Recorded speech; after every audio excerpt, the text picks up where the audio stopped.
It's not a bad idea. It's how, whether or not you can execute it well. There's a lot of places out there that can give you this. There's a lot of good journaling material you can pick up. That I picked up one. It was a year of writing prompts, and it just has 2 or 3 sentences at the beginning of a story, and then you fill out the rest of what happens in that story. And it's just getting you to write every day, because that's one of the really important parts. I'll give you an example here. So Hank Hudson, which ends up being about a boy in the 1930s who's trying to catch up with his parents and finds out that he has the ability to turn invisible, and he's part of a fantasy world that he didn't even know existed. Now, that story idea started out based on a couple different things. One of them was my own life. My father lost his job when I was very young, and we moved on a fairly regular basis. I'd live with my grandma, go stay with uncles, go stay with cousins, go stay with friends, all this stuff, and constantly moving around. And some of the things that would happen when you'd meet these different people that you're staying with, it was like a book. And so the original idea for Hank Hudson was that he came from this large family that ended up getting farmed out, and he goes and moves around to all these other places. And so I started writing it that way, started writing out the ideas. And then I came across the idea of adding in the fantasy element to it. And that changed the whole thing. And that expounded my universe exponentially, and it created a much stronger story. But had I just dismissed the original idea, I would have never arrived at where Hank Hudson is today. Yeah, I think that's great. And I love the way you say sort of what adding that element kind of like did to the whole idea. And again, it added that originality, hasn't it? You've brought something to what could have arguably already existed. Exactly. There's plenty of stories about kids who are left behind, that are orphaned stories. Harry Potter's an orphan story, and Luke Skywalker is an orphan story.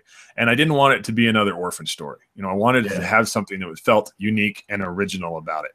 So and your own life is a really great place to look, especially for all of those 3 things, for people, places, and what people do you remember from your life? Who's left an impression? And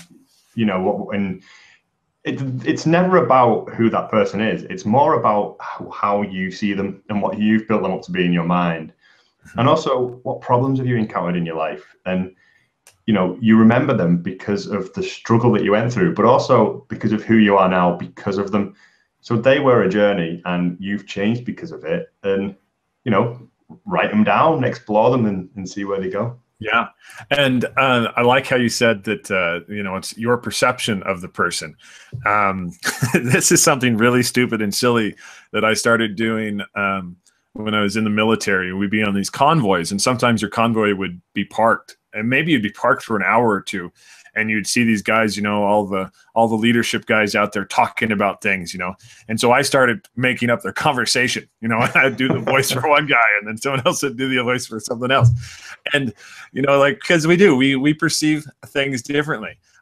If you want to go to a fun way to develop that person, trying to find that person is going out and people watching, places that are very crowded, and watching people and how they interact with each other. Going to a busy restaurant during lunchtime and getting a seat by yourself and just listening to that conversation that's going on. A lot of people tell their problems, and share their own stories, and you might be able to generate some ideas on that.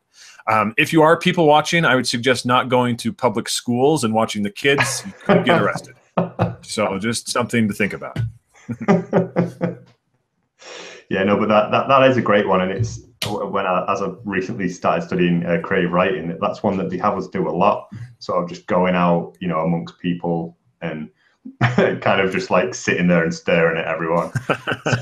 So you can look a little strange.